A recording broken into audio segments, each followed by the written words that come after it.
afternoon, Brian. How are you doing today, sir? I'm doing all right, thanks. I think I've complained a couple of times on air here about sleep deprivation, and it's getting better. We're figuring out sleep training, and the stress level's definitely a little lower now, which is great. Yeah, no, that's very good. I have less poop in the house on a Cool. similar developmental Yeah, note. Yeah, yeah. These little milestones, huh? yeah, I know. Well, I don't get out a lot, and I realized, half of the people that I interact with socially are actually half German Shepherd. Uh-huh. It's like People. in their dog suits, yes. Yeah. But that's how my social life has been going. That's not so bad. It worked out, Yeah. It's all self-selected. Yeah. So Cool. Well, before we hit record here, we were talking about some big, interesting topics. You mentioned Fagin and Bergson, um, and and the ladder up and the ladder down, and maybe that's a place to start because we talked with Jeff Moore a few weeks ago about his book, The Infinite Staircase, where he kind of proposes a bottom up understanding a holacracy, basically, to use Wilber's term, where these different levels of reality uh, are kind of built on one another, but each have kind of their own governance model, like entropy being a governance model for physics, but then he goes through chemistry and biology, and then consciousness, culture, narrative, etc., right, and arrives at theory as an apex, right. or not an apex, as the end of where he chooses to describe it. He doesn't rule out that additional stairs might not exist. Right. In And both directions, up and down. that right, but he does talk about the model being from the bottom to the top. Right. As Importantly, in the higher rests on and depends on, as in cannot exist without the levels below it. right, or maybe could even be said to, because it's necessary for the existence of, to have played a role in the creation of the next. Right. Um, and uh, I don't know if he would say that or not, but I think that's how I interpret it. Right. And And that's we've called the talked great about. chain. It's called the great chain of being traditionally, that set of steps Mhm. historically. Yeah. So we've talked about like a challenge there where there are a few miracles needed, that can't quite be explained in order to get through some of those gates, like the birth of life, the birth of consciousness, the birth of self-aware consciousness, um, Birth of stuff in the existence. birth of stuff at the very beginning, right? Yeah. Yeah. Um, and and we've talked some about, well, what happens if you take that model and run it from the top down, which is essentially a religious model, right? That The old traditional way to do it. from um, from I don't know what the top of that model would be other than God, but so let's say from the creative, matter dissipates, right? Matter Right. precipitates.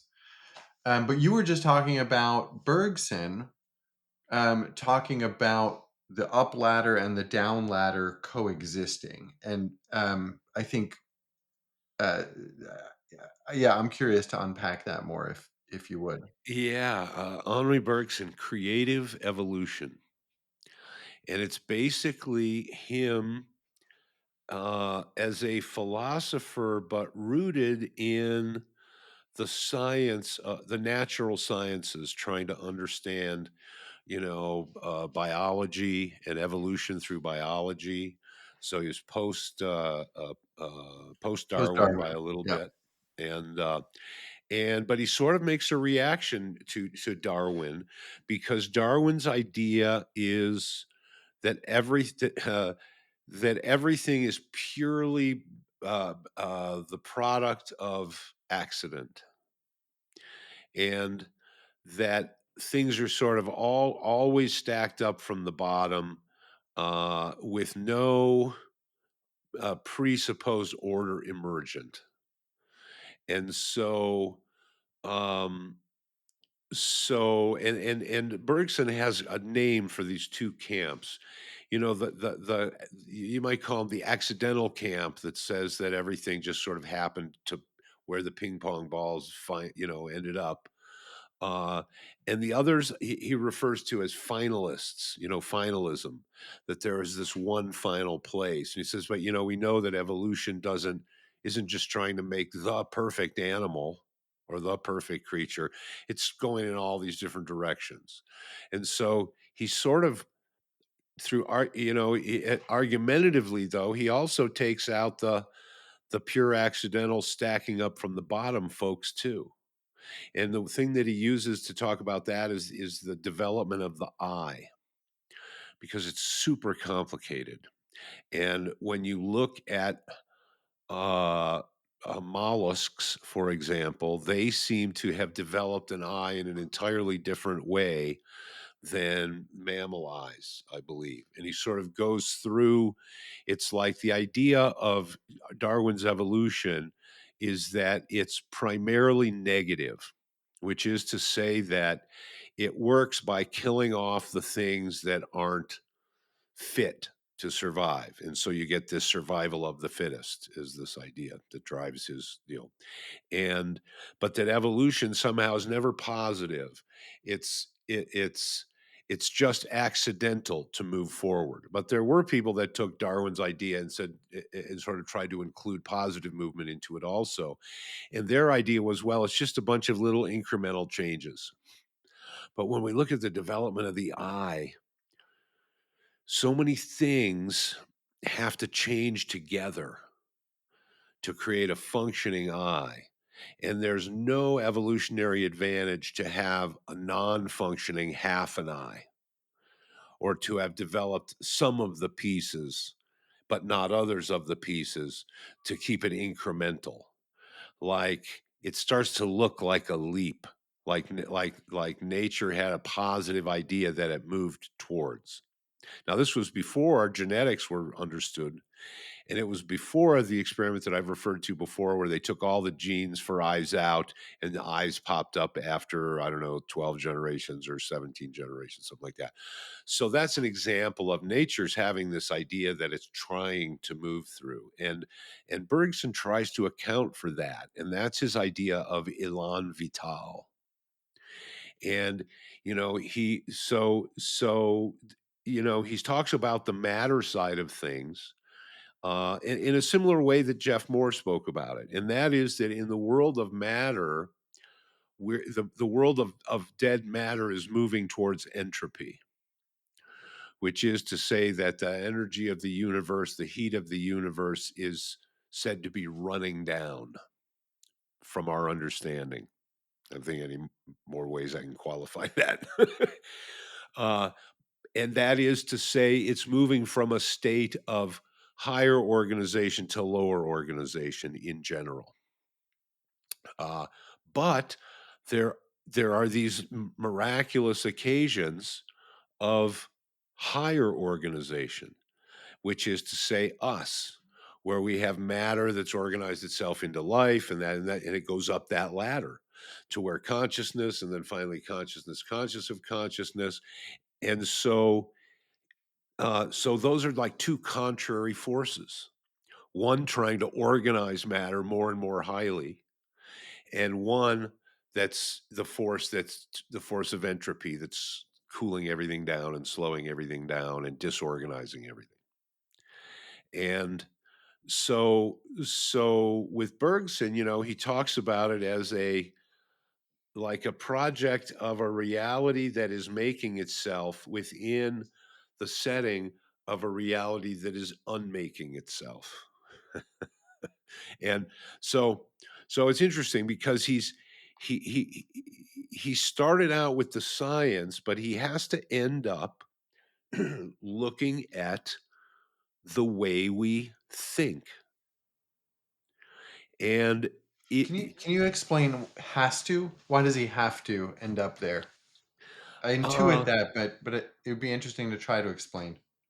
well, because he realizes that there is something about the nature, not just of our perception. His argument is that our intelligence, he makes the argument that we should have been called homo faber because we fabricate, because we make things. And he associates that with that drive of life, of elan vital, to organize disorganized matter, or organize matter that is less organized, to push it into the more organized state. So to take a tree and to make it into a chair, or like that, to impose a higher order of organization. And so that's like the very nature of our consciousness, which is an expression of this elan vital. And he speaks about it like an explosion that's happening, that is the force that drives all of evolution, whether it's frogs evolving into whatever they evolved in, or orangutans evolving, or microorganisms like that. It's that drive towards higher organization that is the elan vital in his worldview. And so yeah, his ladder, it's the elan vital, is that impulse that within this degrading organizational setup, there is this counterforce within it of high organization, almost a high enough concentration that balances out all that lower, all that entropy somehow, as if those have a relationship, um, like that, which and where we're getting with physics. What's interesting about this is that we're going to talk in our upcoming episodes about physicists that were forced to look at how we think. And so what Bergson looked at, and I've mentioned this before, how we have a tendency from the way that a certain part of our brain works to want to, I use the term, to thingify everything, everything. Meaning the fragmentation, the way we think, labeling, taxonomizing, if that's a word. And that this is part of what helps us fabricate stuff. That we're sort of tuned to do that because our intelligence was generated as a capacity to organize disorganized matter. And so within a spatial setting. So we have a tendency to spatialize everything, which is this tendency. For example, he says, there's not really any things around us at all. Everything you're seeing is really a process, and you're just taking snapshots of a process. And then you're thinking that those snapshots are the thing. And then you take Um, more and more snapshots and more, and you think that somehow you're getting into something, but those that partness is illusory. I'm curious, when so, and I should read Bergson. I'm curious when you start making claims like that. I can't imagine there's still room for a whole lot of like attempting a proof, like attempting to provide evidence. It seems like at that stage, you're more or less just offering a theory, right? Well, and the evidence that we get from theories like that is its ability to dissolve apparent paradoxes. Hmm. If you come up with a theory that really explains the wave particle phenomenon, then one is it's a fair game to say, well, you got a better explanation. There's your proof, as in it's the best we've got, as Hmm. in it explains the most of all the ways we have of thinking about things. And And this is the problem. Now we're into pure theory. yeah, I wonder if we can name the paradox that that theory resolves or dissolves. I guess it's something like It's those the four steps on the great chain of being. um, Well, each of those, saying those are miracles doesn't exactly resolve the paradox. Right, right. Yeah. But he doesn't just say they're miracles. He goes way more into it, but I haven't got to the end of the book yet. Uh-huh.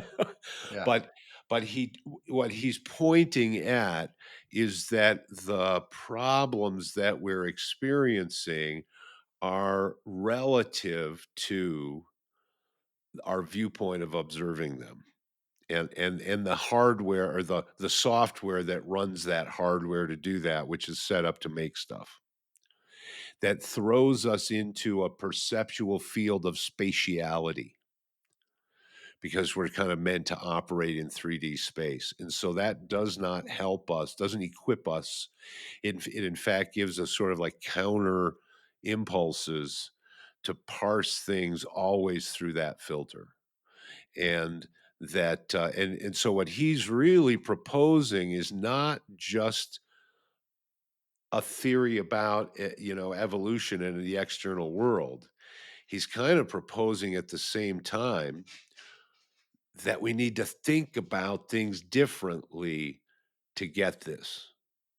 That it isn't just even having different ideas within the same perceptual, analytical, mental structures, but that it's actually running different mental structures that are counter to our spatial uh temporal, like I think he calls geometry, for example, an extreme case, right? An extreme case scenario, that is where the hyper rational, where everything's, Uh-huh. you know, and that isn't in fact as global as everyone wants to think, because it is this hyper locked into the spatiality as a viewpoint, and that some things just can't be seen in themselves. This is another one of these philosophical problems. Uh, that is, do we see the thing in itself, or are we just seeing attributes? And if the attributes that we're seeing are dependent on our mode of seeing and of interpreting what we see, because this is all interpretive faculty, right? Then we'll only ever see the things that the way that we're seeing brings to light. Yeah. If I said that right. Yeah. Um, The record player. yeah, yeah. And so something fundamental has to change. And this is sort of, in many ways, uh, foreseeing a quantum theory, where the observer now is part of the formula of the thing. There isn't, objectivity has just slipped through our fingers, because now the observer is bound into the formula. And that's sort of what Bergson is saying, is that for things to make sense, we have to run a slightly different program, not just feed it different, not just put the data in the fields, different data, but run the same program. We need a whole new program.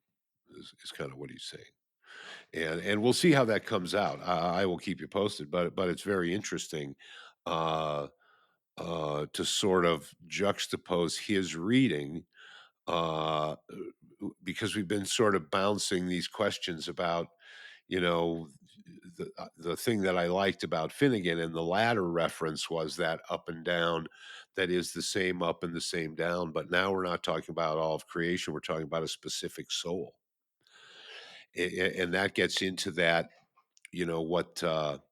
What I think is called the hard problem of consciousness, and that is awareness, is yourself something that just sort of accumulated on top as a result of the complexity of the biology of your body, of having a nervous system and having all these other systems that that move you around so that you can organize matter more efficiently, according to Bergson, right?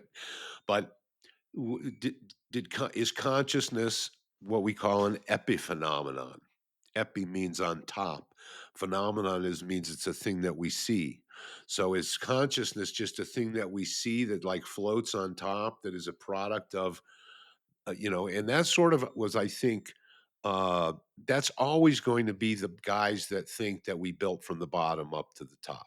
They're going to have some version of that that says that, well, we just evolved to get to be more efficient at getting food and mating becomes the story. It's like, so you mean that Michelangelo Notre Dame created thinking, yeah. the Pietà just to get laid and have lunch?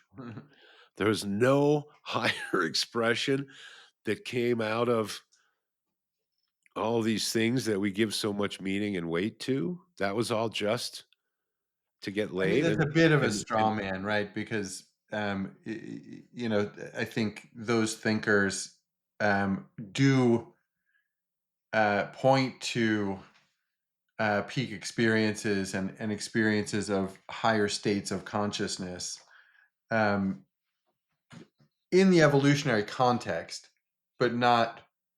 But that's where they're an accident. It's not in order to have lunch or get laid. It's this kind of accidental experience that's an epiphenomenon on top of getting lunch and getting laid.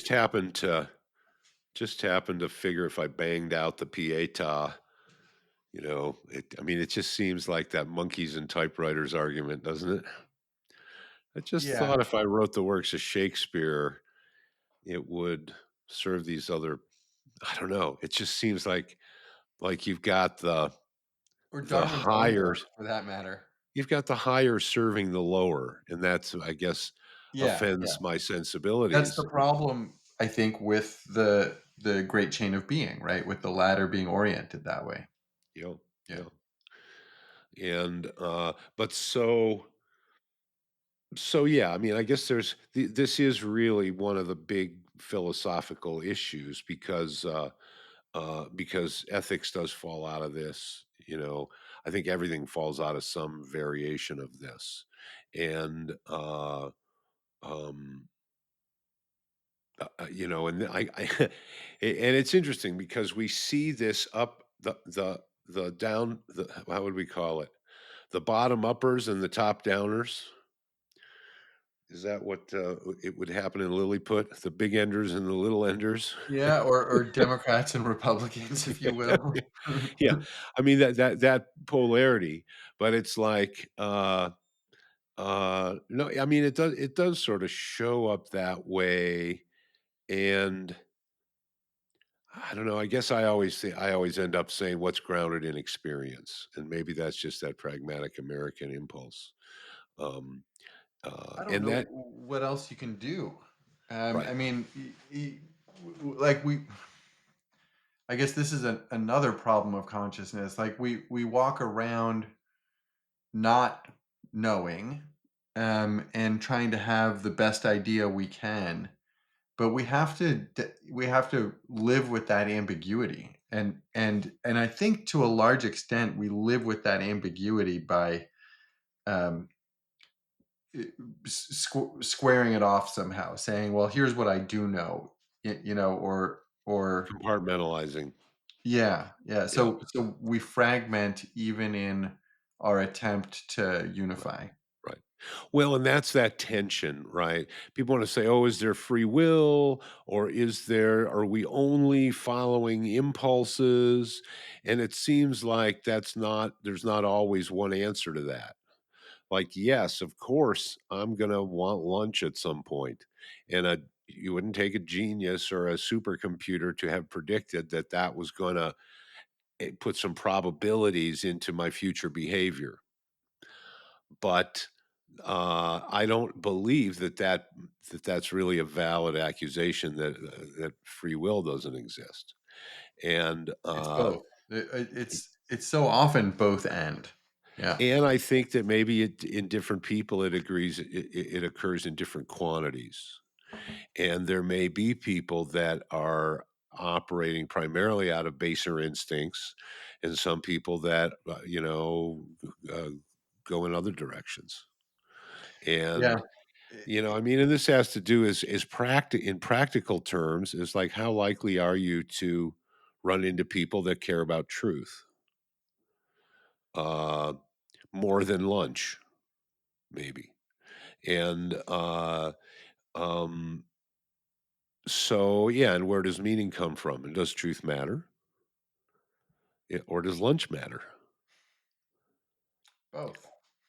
Well, yeah, I mean, and that it depends on whether we're asking Darwin or we're asking Bergson. Yeah. Well, I mean, Bergson would say both, right? And maybe somebody else would say only truth matters. I'd have to. Or that lunch exists to get us to truth.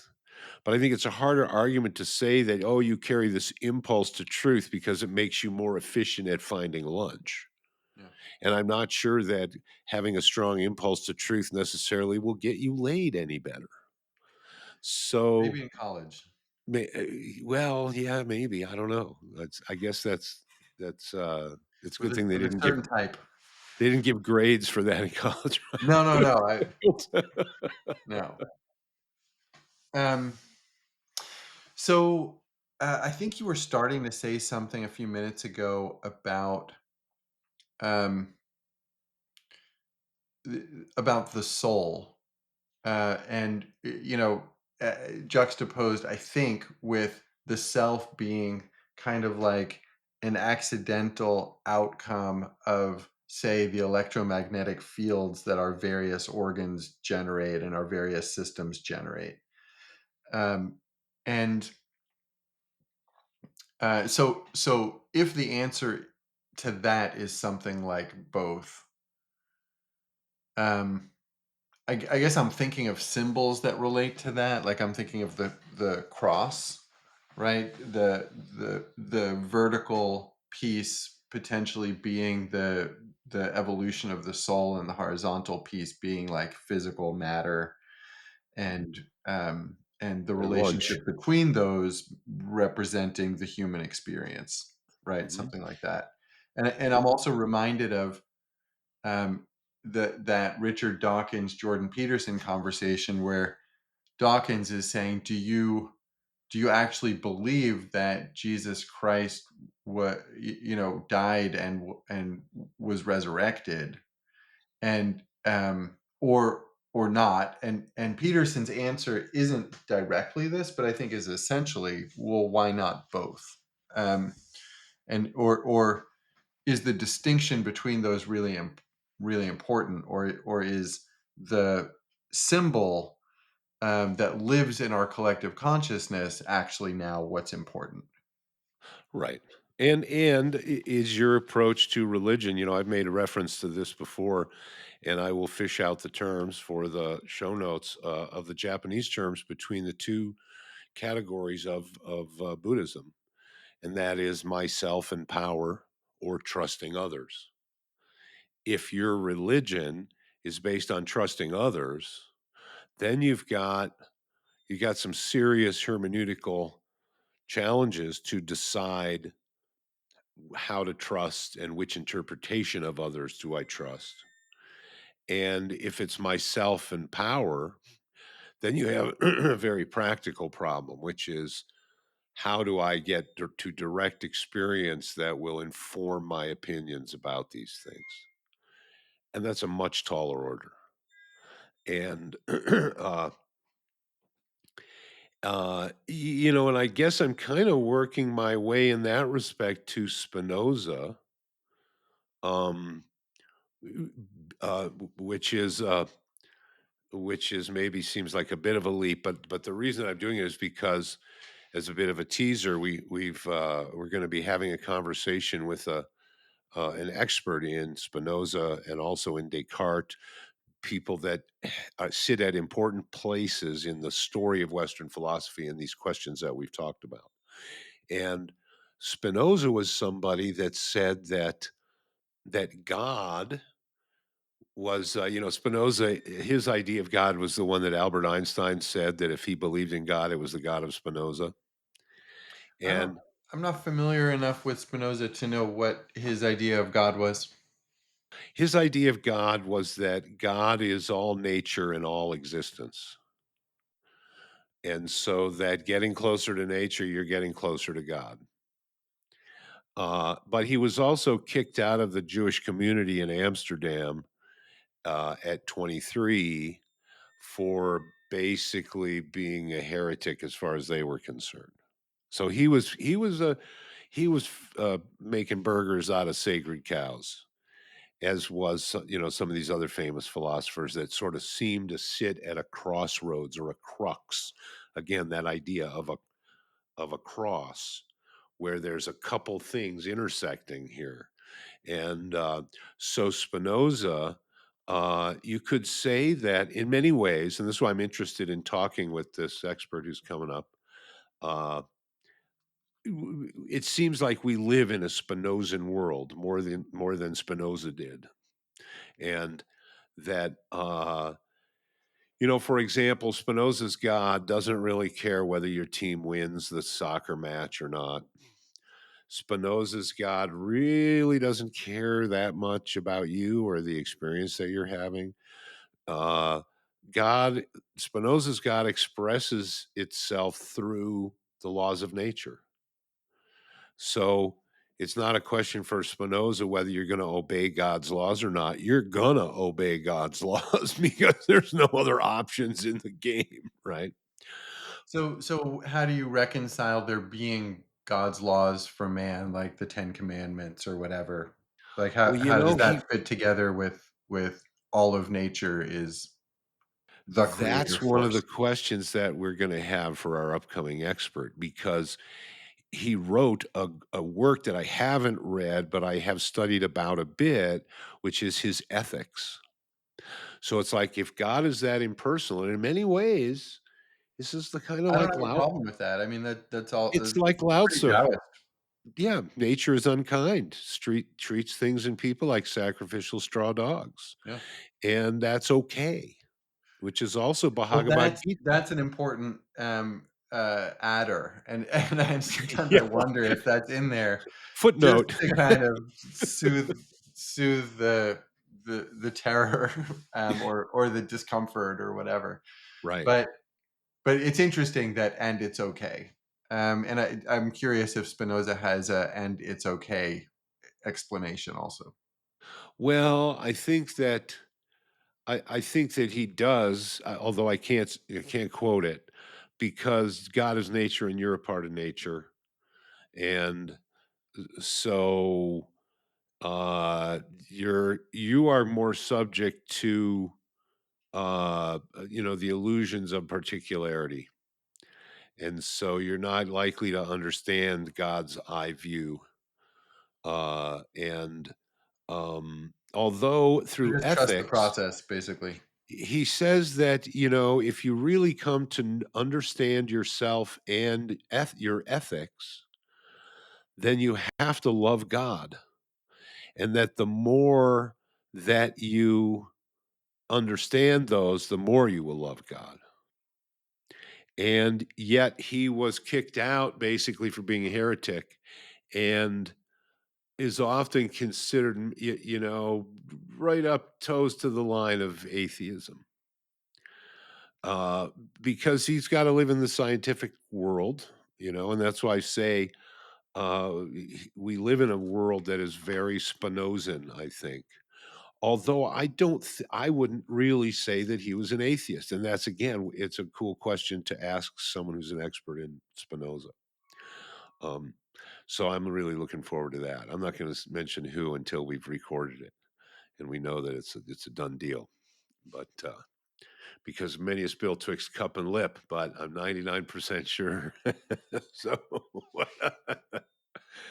um, but yeah, so it's an interesting thing, and he sits at one of these crossroads where uh, how do we live, which we've asked before, how do we have an ethics, if how do we get from is to ought, if we've been so forced. Now, if you look at the ethics that Spinoza wrote, it's written like a book on geometry. Like it's rigorously thought out, and at times it's very difficult. And at times it's difficult, and he says, "This is as clearly as I can explain this." Which is sort of like, you know, uh, but so there is some careful thinking there, and he talks about reason like many of these guys do, because pre Sigmund Freud, reason was the answer to all of our passions. Passions being the emotions or the particular things about us, our peculiarities that might push us in directions that are not in accordance with reason. And these are things, passions are things that have us: jealousy, rage, anger, things that we don't have control over, as opposed to the positive emotions, that empower us rather than disempower us. And the old world formula was that, well, reason is gonna just handle that, you know, and we're gonna be completely reasonable. But for Spinoza, there is a higher form of knowledge, which is intuition. But he doesn't tell us a whole lot about it and how one gets it, but he leaves the door open for this. And again, his intuition is more like this idea of a direct experience that doesn't need reason as an intermediary to arrive at the conclusion, like a direct seeing in.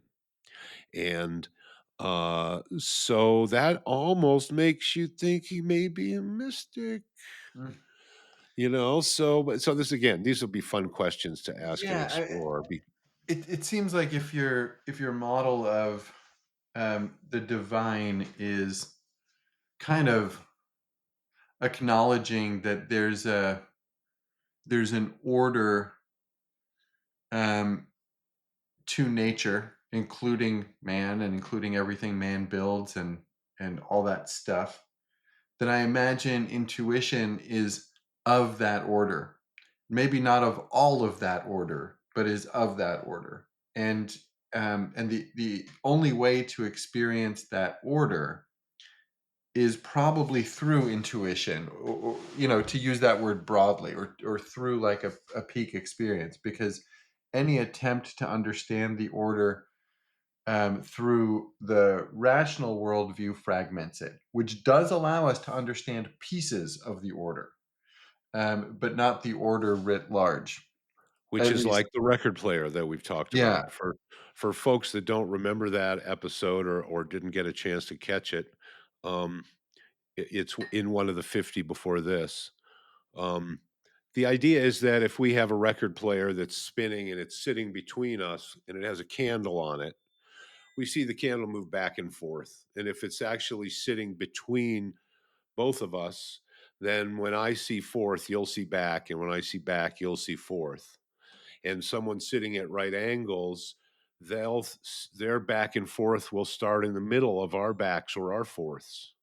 And so they'll have even yet another perspective on it. And we could argue about it, and we could, start wars over it if we really get serious about it. But the person that lifts up out of the plane of the record player and looks down upon it sees that circle.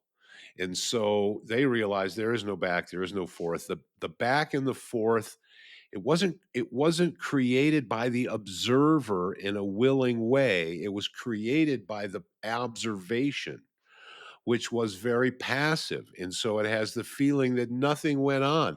I didn't mess with the data at all. Look, there's back. Look, there's forth. What did I do? All I did was open my eyes and look. This is science, right? It's just to open your eyes and look. There's back. Look. I can time it. I can measure the distance between back and forth. I can average the distance. I can see the changes in the period between the back and forth. I can describe this in all sorts of ways.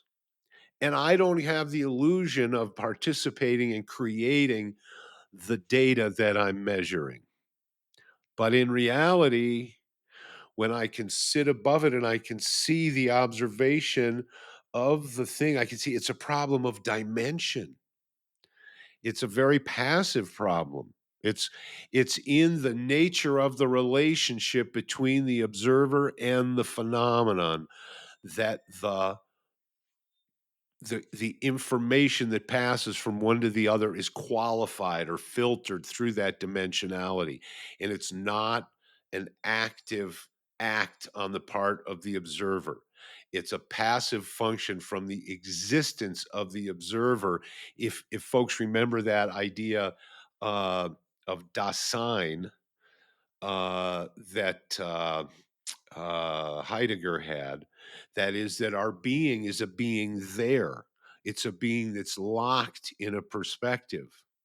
If you've paid attention to some of the conversations we've had about dialogue, in which we will continue to have, uh, part of making our dialogue effective and revealing of new perspectives is our ability to somehow step out of the there part, to, as we've referred to, as pulling our nail up from the room where our foot was nailed down where we were born, so that our perspective is somehow broadened from that one perspective that generates one set of very passively filtered signal.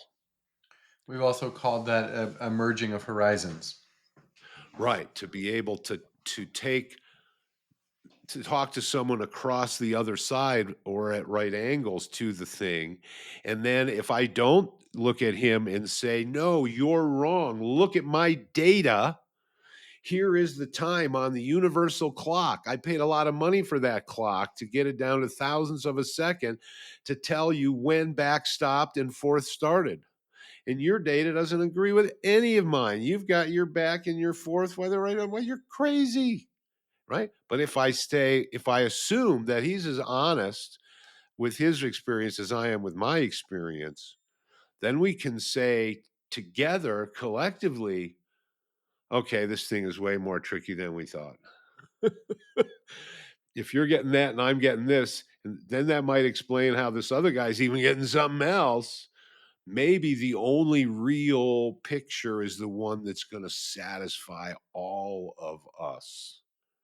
And that's going to be heading up a dimension. I'm always for heading up a dimension. If there's you ever have a problem, always try to head up a dimension. And if the problem dissolves or resolves, then you know that the problem was a perspectival effect and it wasn't a thing in itself. See, and that's where that idea of between noumena and phenomena. The phenomena is what shows up. The noumena is the thing in itself. And I saw a back and forth phenomenon. You saw a forth and back phenomenon. Is And the that the third guy, is that the same in essence as Plato's idea of the archetypal circle and then the circle that actually manifests in the teacup? I think that what he's talking about there is like it depends on who's interpreting it. Because What it's I in the same think family of ideas, seems like. Yeah, I mean, I think the Spinozan idea might say, well, he's just taken these attributes and he's deified them, Mhm. which is just a thought. Uh, and I think that on some level, Spinoza is like a monist. Like he thinks that all this stuff is just mushed together. There is no this and that. There's only this Mhm. or that. You can choose those, I guess. Mhm. In language, and Lao Tzu even says these things. In language, we can make a distinction, but they are the same. And this is the Tao and the Da, right? Or for uh, um, I'm trying to think of the name of the guy who's super smart who says that we have the display and the processor. Oh, yeah, Chris Langan. Langan, that's the name, Chris Langan.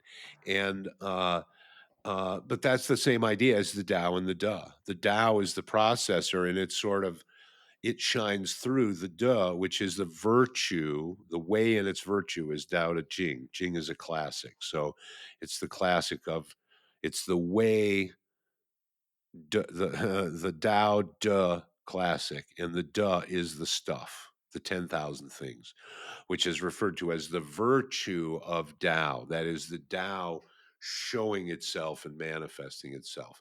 And now this shows up later in physics with about another conversation that we have that's coming up that's also very, very cool. Stay tuned, folks. And that is a very famous physicist who was involved with Oppenheimer and the making of the nuclear bomb, for him to explain this same problem that we're talking about in physics, his theory he called the implicate order. The idea that there is what we live in is the explicit order, and that the implicate order unfolds itself into the future becoming, if I'm saying that straightly. But Yeah, what we live in, meaning our mundane experience of what we live in, is the explicate order. But we are right, absolutely a part of the implicate order, as we're continuously part of creating this moment, this moment, this moment. especially in dialogue, Your which is dialogue being a way of experiencing that more consciously, and of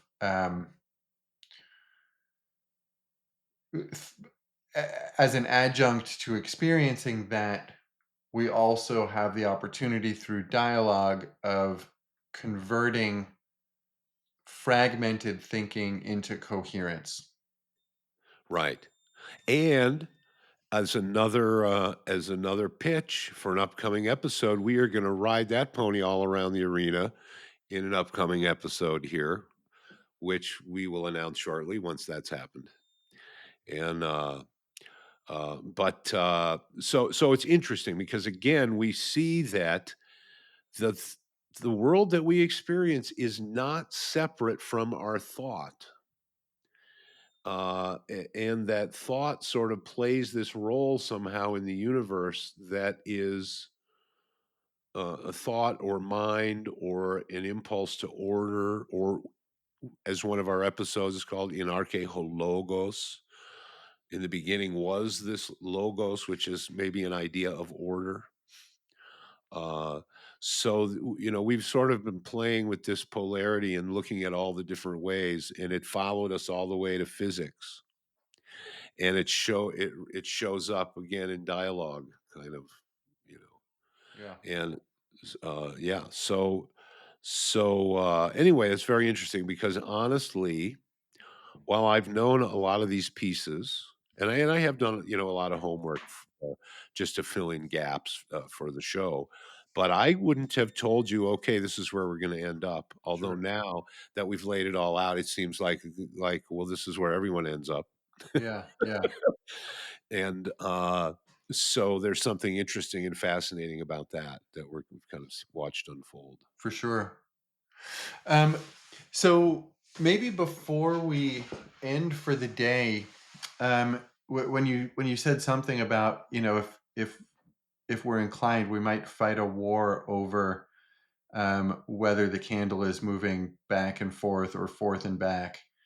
It reminded me of the conversation that we had in our last, I think it was our last episode, where we ended up talking about anti-Semitism for a little while, and something you said has kind of been, I'll say, stuck in my craw a little bit, and I think it's something that we see pretty differently.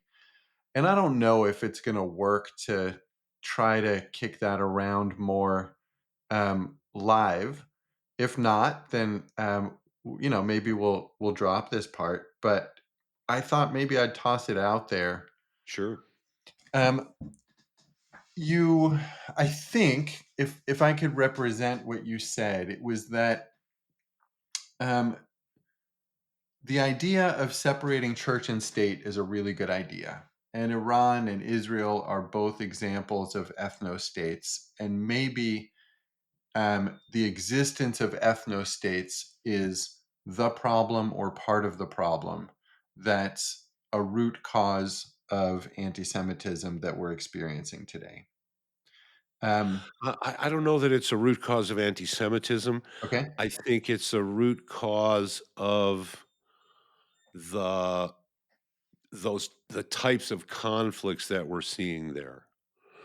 And what I mean by that is you remember I've mentioned that I thought there was an interesting topic that had to do with what rules do I have the right to expect others to live by?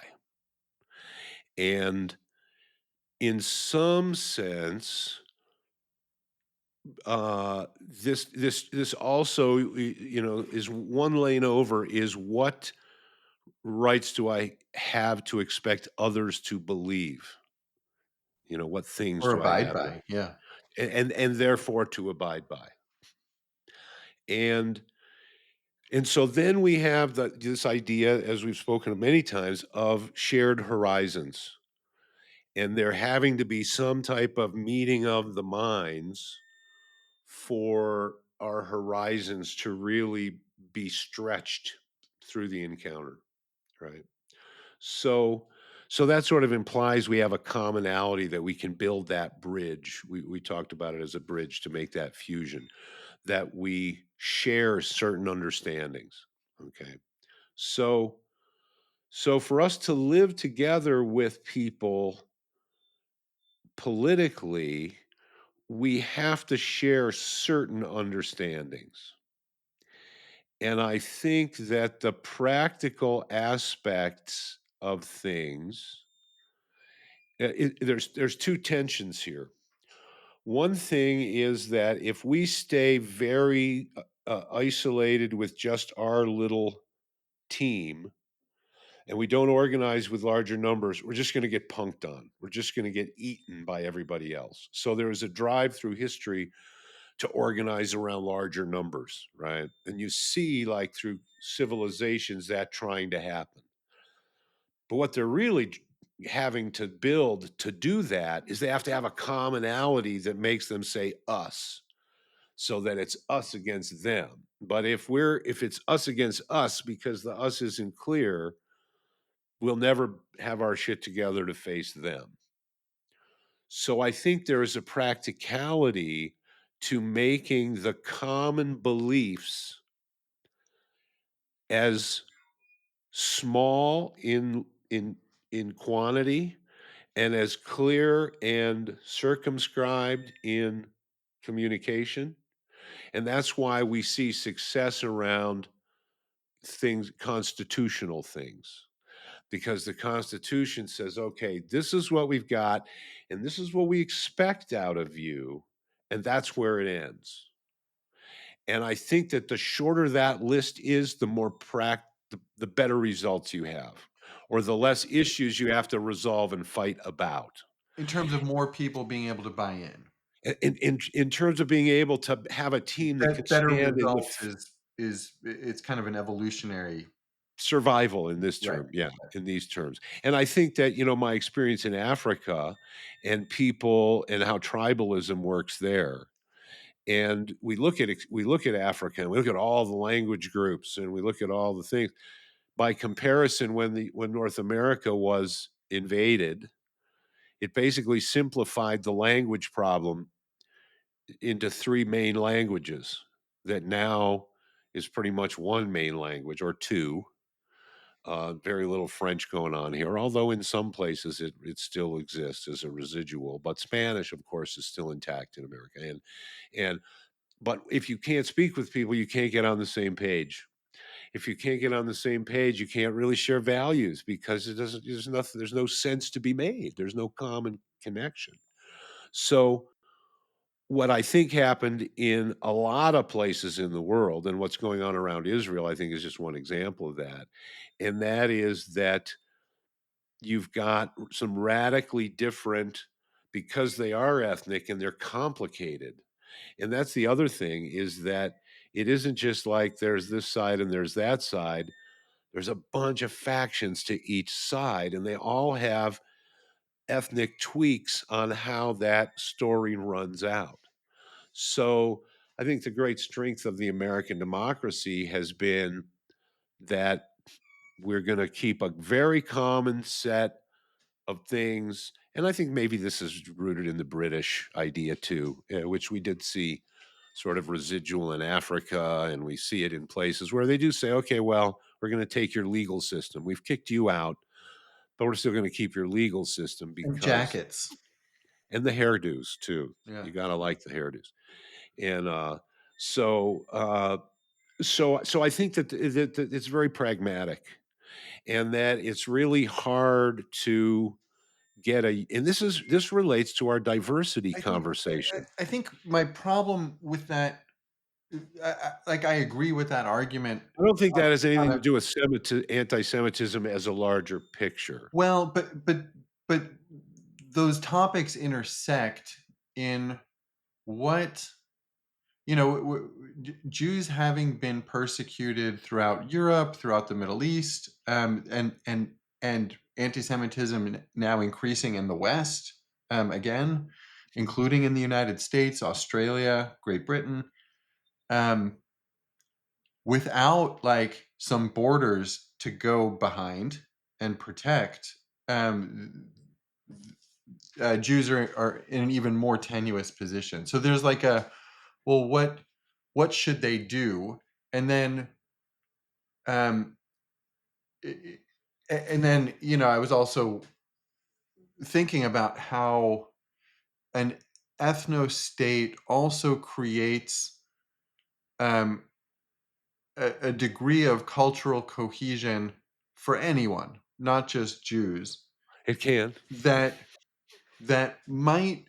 So I just learned that China only has one time zone. And I don't know if that's true. I saw it on Twitter or X. And I thought that must have been like a really intentional choice.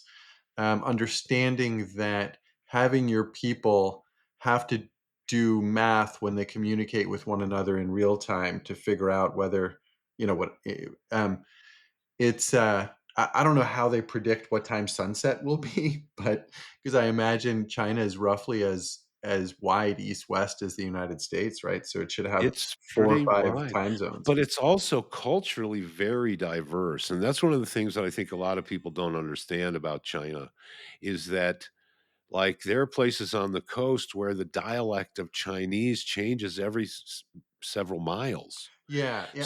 So that dialectically, these people, they're thinking much more locally about their identity rather than nationally. I'm sure. My point was Yeah, just that in the United States, we might be seeing more cultural fragmentation, resulting from maybe that set of rules that everyone has to abide by being too simple.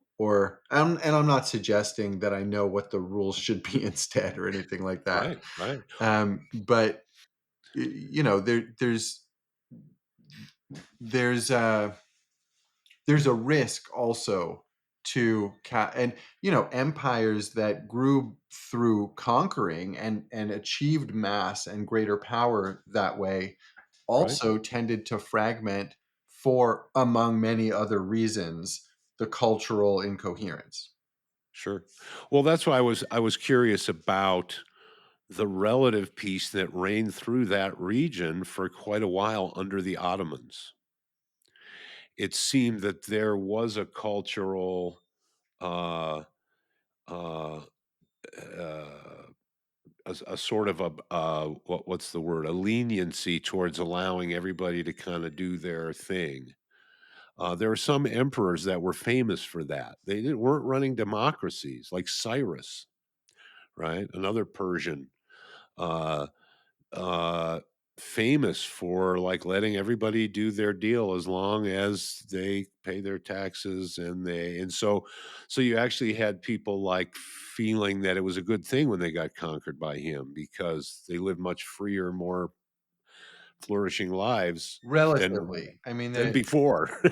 Yeah, exactly. yeah. Yeah. But I think that what happens is you start to get the problem maybe with theocracies has to do with the subjectivity of the religious experience. And that's why it's difficult to make a law about a belief. How good is that going to work? right? Uh, you must believe this. You're gonna bend your knee and you're gonna say this, or we chop your head off. It's like, is that how you win hearts and minds? Really?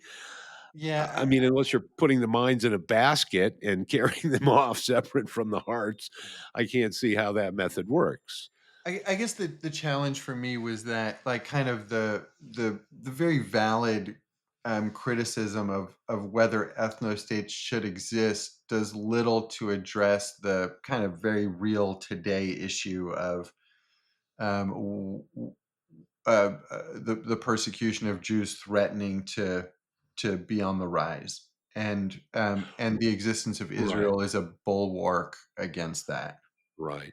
Well, and I guess that I feel like I connect this with all the other trends that I've been seeing around the world in general, and with the directly with the conversation that we had about diversity. And that is that there seems to be a low resolution model that says that diversity is also is always and in every situation a virtue. And obviously, the higher resolution model says that some process has to go on for that diversity to show up. And that's exactly what we're talking about in dialogue. For that We diversity to show have up to as have, valuable, yeah. yeah, we have to have that fusion of horizons. We have to both say, I believe your data about when your back and forth started as much as I believe my data about my back and forth. And so working together, we're going to get up and over and see the thing as opposed to we stay down here and we argue over my equipment and your equipment and you're lying because you have this other reason that you want, you know, and that's And we why have these to have more perspectives on what's really happening with the candle, including ones that don't add any value to that merging of horizons.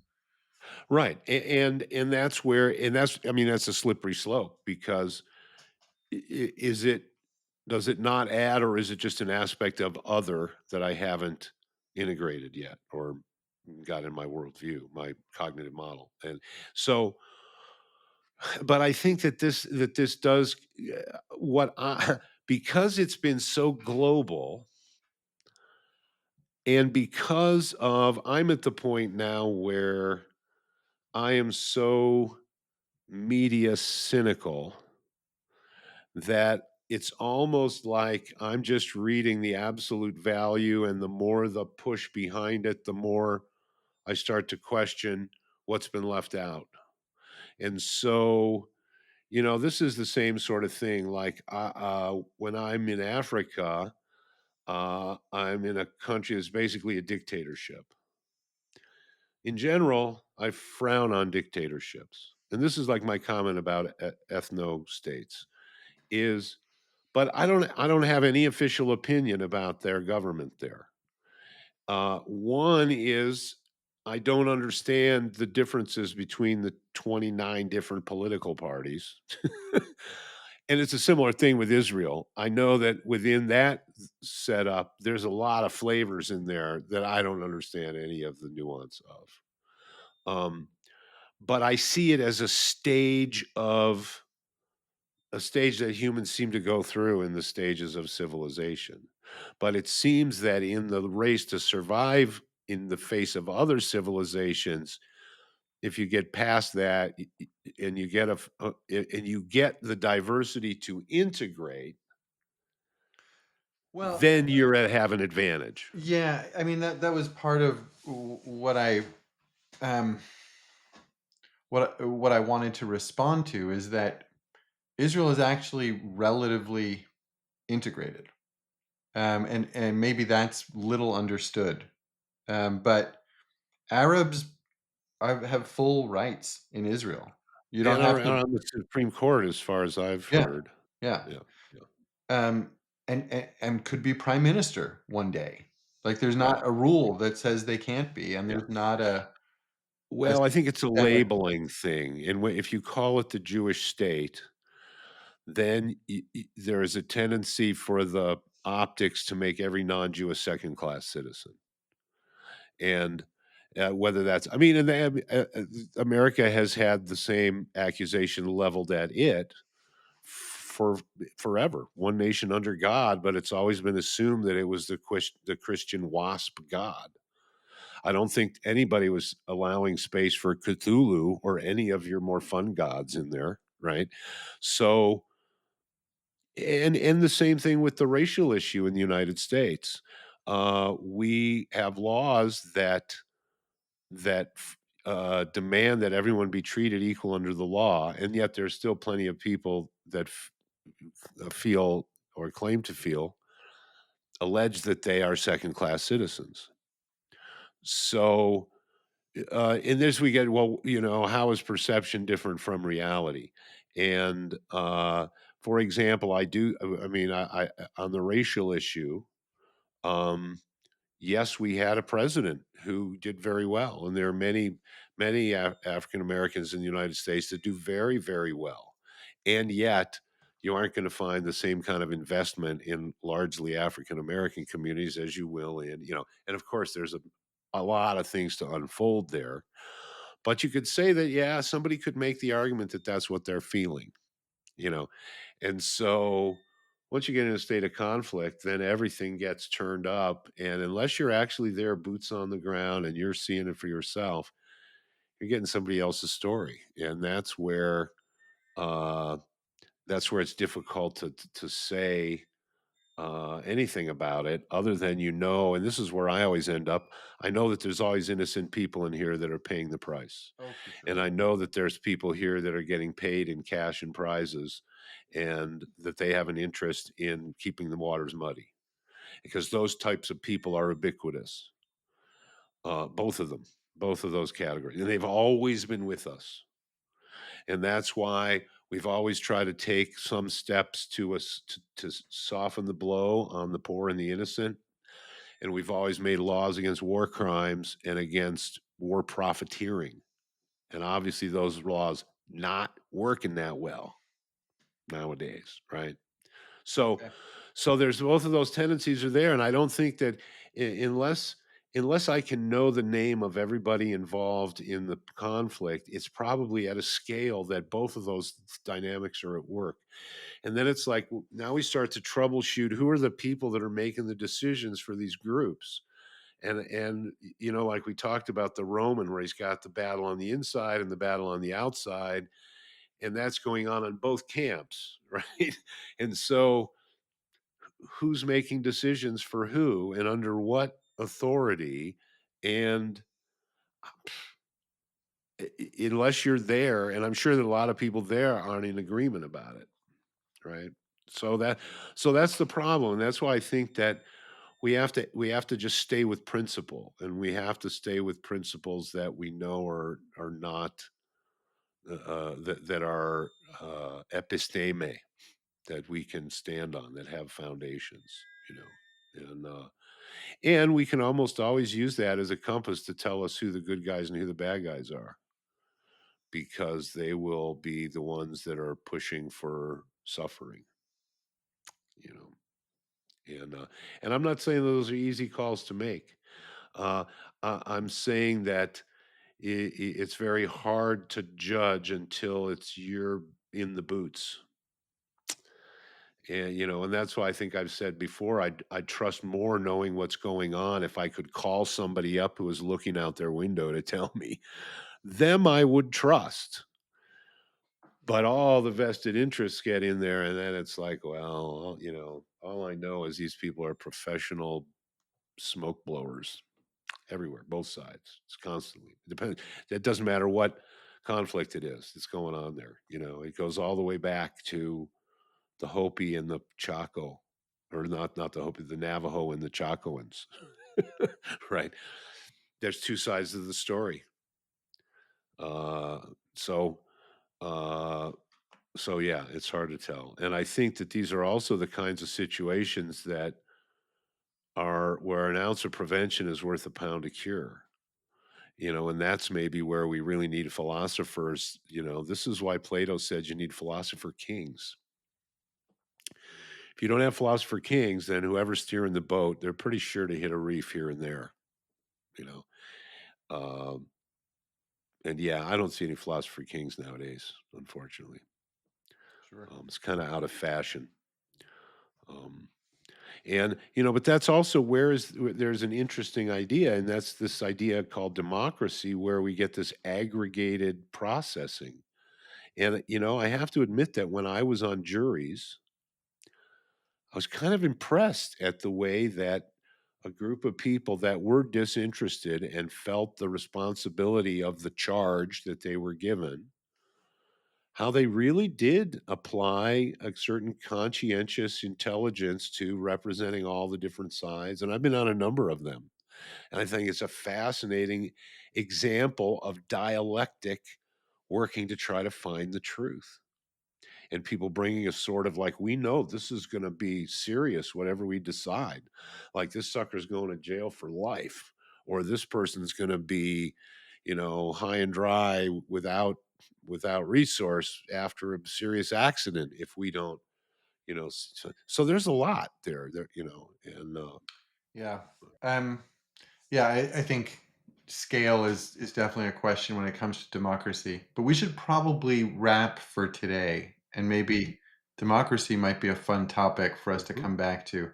Did that clear up some of those questions though? Yes and Because we no. were last Um, time we went through it really fast, and well, we I'd have to go back and listen, but I think the topic came up when specifically related to the increase in anti-Semitism, and there's the question of what are Jews supposed to do that I think is over and over again um,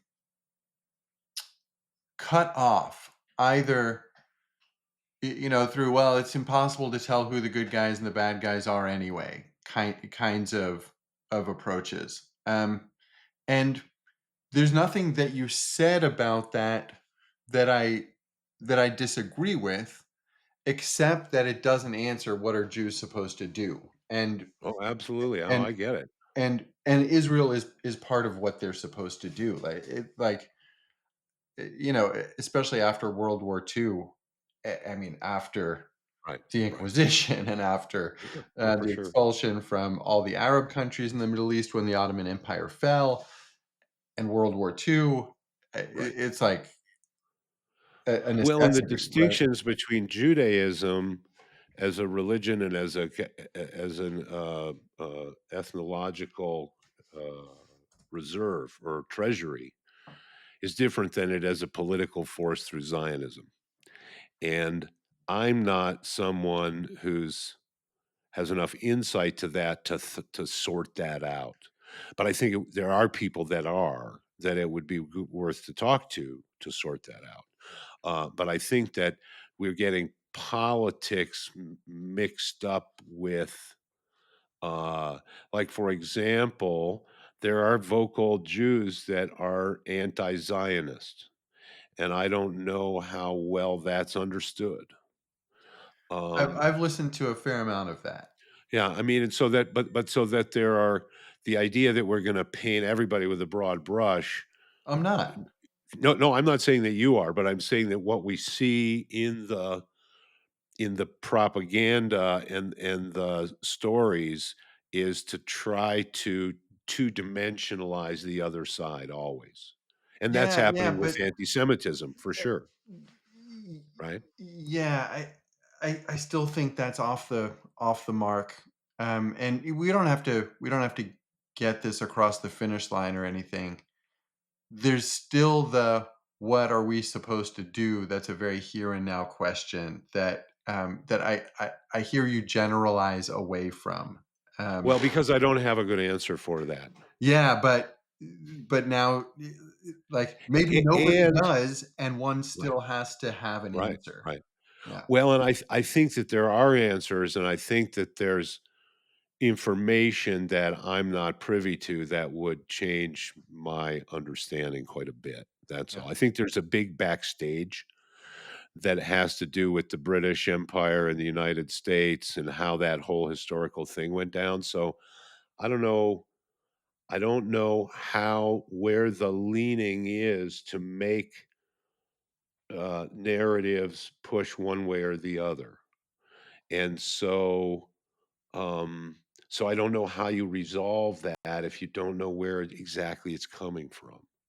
Like, it seems that there's people that are pushing anti-Semitism now, and I think that I'm not sure that that's honest at all.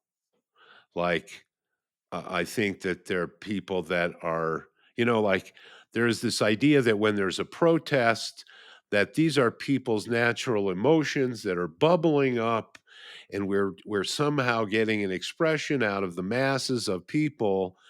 But then a lot of these protests, these people are getting paid to protest, and they're professional agitators.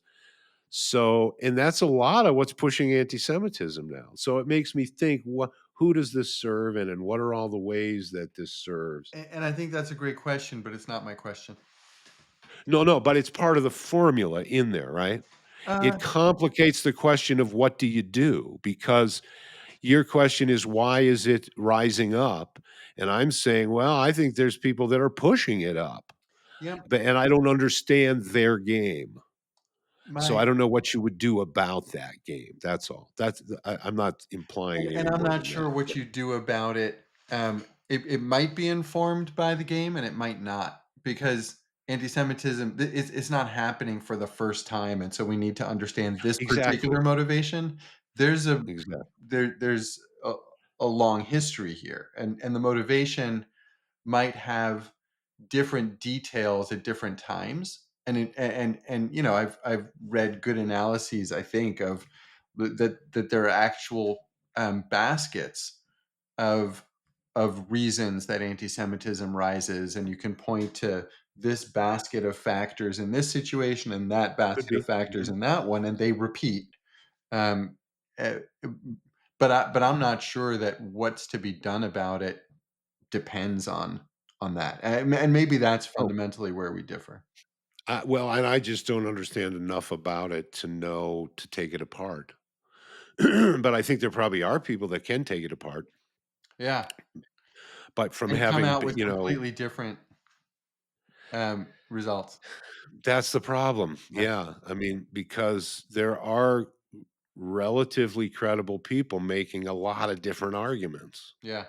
Like, it isn't just a white or black argument. Like, there's a lot of weird angles to it that I think, I mean, it requires a certain amount of study that I haven't done. That's for sure. And which is the same thing with the Ukrainian situation. There's a long history between Ukraine and Russia, and I don't know any of it. I mean, I know what everybody knows, but I know that it's a way more time back, way back than that. I had a Slovak grandmother, right, who came out of that milieu of Eastern European, again, complicated stuff. And there's a Jewish thread to that story too, I'm sure, having to do with the Czech Republic and Poland and Slovakia and all that, There's always a Baltimore. Jewish part of the story if it's that part of the country, I think that part of the so. world. Yeah, I think so. Well, and that's one of the other things, is that we say Jewish, but when we go back into history, there's the Mizrahi and there's the Sephardic and there's the Ashkenazi and there's a bunch that I don't know who have their own ethnographic sure. curves on the ball with all the dressings. In And other they're all words, united foods. by anti-Semitism. I mean, Oh, I think so. But I think that politically, in history, there are a lot of different threads there that sure. don't that it all get bundled again into one big basket, and and then we lose nuance. And then once your model is below a certain resolution, uh, then it's difficult. And the same thing with Germans and Jews. I know that there was a long intellectual positive experience before the chapter that became so negative. And always in history, we lose those parts out of the story. So anyway, I guess my point is that I don't have enough information to even surmise what the answer is, other than generic ones that I think would apply in almost every situation like this, Hutus and Tutsis or like that. And I ultimately think that it's something that we've been seeing versions of this for quite a while. Um, not just in anti-Semitism, but just like human race has got some shit to work out, which is going to be very interesting because that is a relevant issue to the conversation about that we get into about the science behind the nuclear bomb. Same exact problem, right? And that was the problem that the physicists were going to talk about. What turned him to focus on thought, so it is a perennial thing, and it is like if this doesn't make us try to understand ourselves and that our problems come from our thoughts, then what will?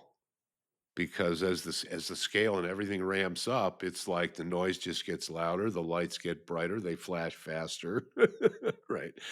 And I think that's why I mean, and the story of David Bohm is fascinating because he saw the what was it Oppenheimer said, "I am death, I am a destroyer of worlds," on a scale that just literally the mind can't grasp.